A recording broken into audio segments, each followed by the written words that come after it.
alam na ni Alice, sabi niya gustong-gusto niyang sabihin sa atin, Madam Chair. Pero tuwing dilingon siya sa likod niya, may dalawa doon na bumubulong na parang ayaw po siyang pagsabihin. I'm being tempted to cite them also in contempt, Madam Chair. The word of caution lang sa mga colleagues ko kasi ako'y abogado din po. Parang napapansin ko maabot na sa radar ninyo yung mga abogado nasa likod, but they're only doing their responsibility or their jobs, my dear colleagues. Wag natin silang warningan or something. They have a role to perform. Pero pakiusap ko lang po, wag natin paringgan yung mga abogado sa likod because they have a role to play. Malay mo, winarningan sila kanina na malay mo sila maging biktima ng sindikato. Ang akin naman warning sa atin, malay mo tayo naman mangailangan ng abogado in the future. So, labas natin sa radar natin yung mga abogado. May I just place into the record that I was voted and given mandate by the people to do my job as the representatives of the people. I am a senator, a sitting senator, and I can say whatever I wanted to say, and we are bound by the rules, Madam Chair. I only made mention about it because we wanted to ferret out the truth. Who is afraid of the truth, Madam Chair? Put on record that this is absolutely in contrast with the statements made by Ms. Sheila Go that they traveled from Banban for 5 hours, Madam Chair, south of Luzon, and now itong si Gua Huaping is saying that they took that white boat here in Manila, Madam Chair. Just to put on record. Yes, thank you, Sen Joel. Miss Alice, nasulat mo na ba yung pangalan nung may-ari at facilitator sa yate? Pakisulat po. Kanina nyo pa sinabing gagawin nyo. Isulat sa papel yung may-ari at facilitator sa yate. Gusto mo bang Yes, lumapit pa Sen. kami para ibulong mo sa amin, Alice? Yes, Sen JV. Yes, Madam Chair. Is it okay if Alice could narrate to us yung kanya pong istorya, yung kanya pong escape story, so that we can compare it doon kay Sheila, no, kung talagang totoo. Ngayon pa lang magkaiba na eh. Isa small boat to big boat, ito yate. So probably kung pwede lang, Alice, hindi naman ito makaka-apekto sa iyong mga kasong pinail sa iyo, pero gusto lang namin malaman kung paano ka tumakas, kasi matutulungan mo din ang komite para at ang lahat para malaman natin kung sino yung mga tumutulong nang sa ganun yung mga kriminal na tumatakas hindi ito maulit. Yun lang pagtakas mo, pag gusto natin malaman. Pwede mo inarrange sa dahil, Madam Chair? Salamat, Sen JV. Yes, unang-una, pakisulat na sa papel yung may-ari ng yate at yung facilitator sa yacht ride nyo. Pangalawa, ikwento mo yung naging biyahe nyo at ruta mula sa Manila sakay sa yate. Madam Chair. Sendoroy. Yeah, may I move, Madam Chair, that we suspend the rules of this committee by affording Miss Alice Go executive session para makuha natin yung informasyon na yan. Sabi niya, payag to siya. With all due respect, Sendoroy. There is... Bato. I'm sorry. The chair would like to recognize the presence of Sen Bong Revilla. Salamat sa pagdalo. There is a motion, duly seconded, pero ngayon pa lamang I am hearing objections to the motion to go into executive session. Yes? I have a very strong reservation, Madam Chair, for an executive session because I really think the public, we owe it to the public to know all of this. After tayong bastusin at balaurain ng mga puganting ito, bigyan natin ng justice din yung mga taong naghanap at pinahirapan itong gusto, Madam Chair. It's a simple question, Madam Chair. And in fact, Madam Chair, alam na ni Alice, sabi niya gustong-gusto niyang sabihin sa atin, Madam Chair. Pero tuwing dilingon siya sa likod niya, may dalawa doon na bumubulong na parang ayaw po siyang pagsabihin. I'm being tempted to cite them also in contempt, Madam Chair.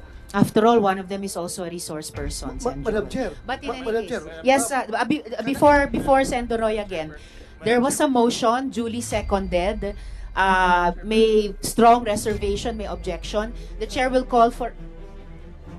Okay, before the chair suspends, Sen. Sherwin.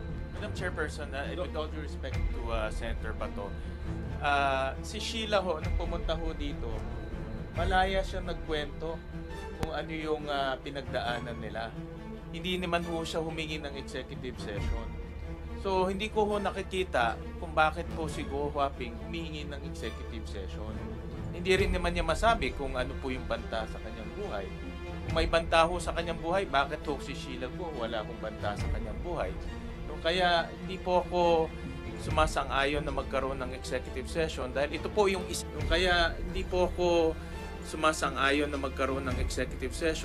po yung isa sa pinakamahalagang aspeto nitong investigasyon. Paano at sino ang tumulong ho sa kanya para makatakas po.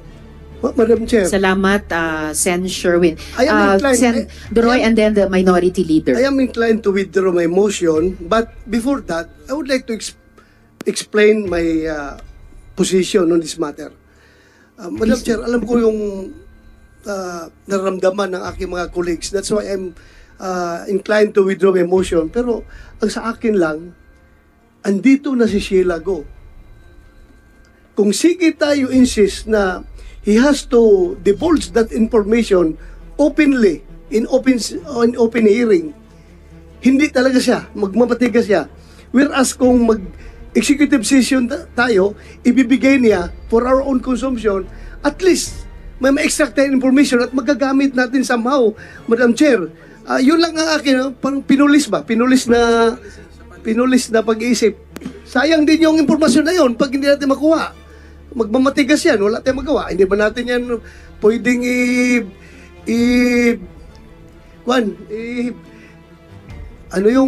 sa interview, yung isang mas harsh na interrogation. Hindi mo natin pwede interrogate yan. Hanggang interview lang tayo dito. So, yun lang, Madam Chair. Thank you. Salamat kaayo, Sen. Doroy. Minority leader and then Sen. Joel. Yes. Hindi, word of caution lang sa mga colleagues ko kasi ako'y abogado din po. Parang napapansin ko maabot na sa radar ninyo yung mga abogadong nasa likod. But they're only doing their responsibility or their jobs, my dear colleagues.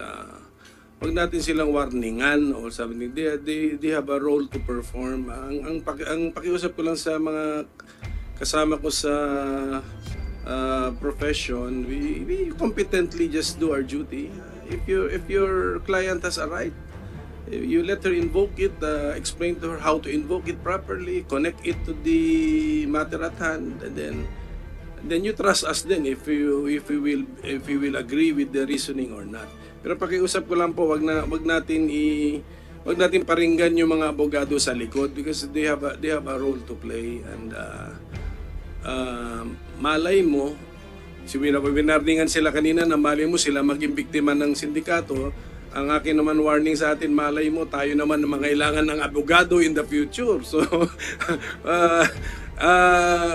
labas natin sa radar natin yung mga abogado. Just perform your job, your responsibility in accordance with our code of professional responsibility. Madam Chair. Salamat kaayo, Mayno. But for the record, for one, Attorney David is as not just counsel to Miss Alice but also a resource person in this hearing. Madam Chair, Sen. Joel. may I just place into the record that I was voted and given mandate by the people to do my job as the representatives of the people. I am a senator, a sitting senator, and I can say whatever I wanted to say. And we are bound by the rules, Madam Chair. I only made mention about it because we wanted to ferret out the truth. Who is afraid of the truth, Madam Chair? I appreciate what Senator Bato made mention, but let me also state for the record, Madam Chair, that there's no case about her escape right now, Madam Chair. So questions about her escape should not be part of self-incrimination privilege, Madam Chair. Now, when it comes to death threats, Madam Chair, no one amongst us understand. Really, Madam Chair, bakit ka aalis ng bansa? Tapos pag nakita mo ang PNP tsaka SILG, okay ka. Safe ka. Pero hindi mo masabi. Ayaw mong tulungan ka namin? Ayaw mong tulungan ka ng Senado? Klaro po sa akin yun, Madam Chair. Hindi talaga death threat. So, Madam Chair, as much as I wanted to help the client of the two lawyers advising her, Madam Chair, ang pinaka-role natin dito is to ferret out the truth. We wanted to know the truth. Tinakasan na po tayo nitong pugante na ito. Tapos, bebebihin pa ba rin natin siya, Madam Chair? I don't agree with it, Madam Chair. Sorry, thank you. Madam Chairman. Salamat, Sen Joel. Sen Sherwin. Just quick interjection, Madam Chairman. May I know from Ms. Go, nag-file ba siya ng police report dito sa kanyang death threat? Miss Alice. Sen, hindi po. Nasabi niyo ba kay SILG, kay Chief PNP, dahil kaharap niyo na sila eh? No? Nasabi niyo ba sa kanila yung detalye niyang inyong death threat? Hindi po lahat po. Kasi nung ako nagkaroon ng death threat, ang una kong ginawa, mag-file ng police report para on record to. At inimbestigahan ng police para malaman kung totoo o hindi. Dahil hindi ko rin alam kung totoo o hindi. As precautionary measure, nag-file ako ng police report. Pero sa inyo, sinasabi nyo may death threat kayo, pero wala naman kayong ginawa. Sinasabi nyo lang may death threat kayo. Paano ngayon may imbestigahan ng kapulisan, ng NBI, kung legitimate yung death threat nyo, o gawa-gawa nyo lang? Kasi sa mata namin ngayon, gawa-gawa nyo lang to para hindi kayo sumagot. Sem, di po ako gumagawa po ng kwento. Totoo po. Hindi po yan ang tanong ni Sen Sherwin. Tinatanong niya, kung nakatanggap talaga kayo ng death threat noon, bakit hindi nyo ipinormal sa isang police report? Natatakot po kasi ako sa safety ko po, Sen. Kaya, opo. Kami rin, natatakot rin kami sa safety namin, but we have to trust our enforcers at one point. Dahil dapat maimbestigahan yan. Pero parang ginagamit mo lang tong death threat para hindi ka sumagot eh. Kaya Madam Chair. ikot ho kami dito eh.